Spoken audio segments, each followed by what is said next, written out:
الفراير مشكلتها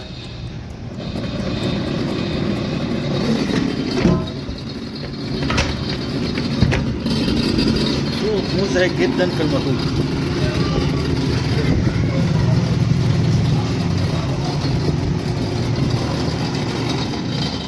المروحة صوتها مزعج جدا.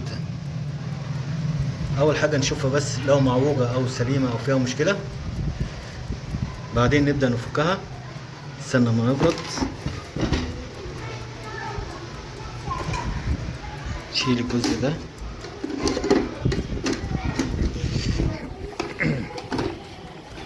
ده حساس الحرارة، لو ما بيسخنش كويس، ما بيفصلش سخونة اكتر من اللازم، فنغير نجيب حساس حرارة اللي هو بتاع درجات الحرارة اللي بيعمل المأكولات على حسب درجة الحرارة، نغيره ونجيب زيه ونركبه بنفس الطريقة.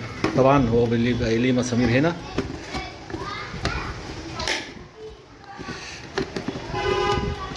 نشيل اهو المسمارين بتوعه اهو، لو تالف نغير واحنا فاتحين كده ايه بالمرة. نشيل المسمارين نجيب زيه نوصل نفس التوصيلات. تمام. دي المروحة اهي، ليها 3 مسامير اهو علشان تفكها. ده طبعا موتور المروحة، والريشة الناحية التانية.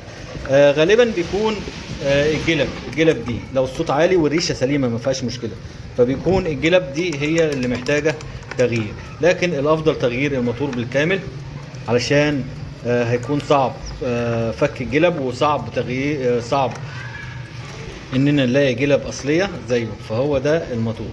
ازاي نبدأ؟ عايزين نشيل الجزء ده خالص.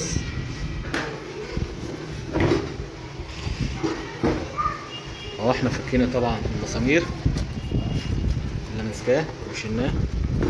خلي بالنا بس من الوصلات.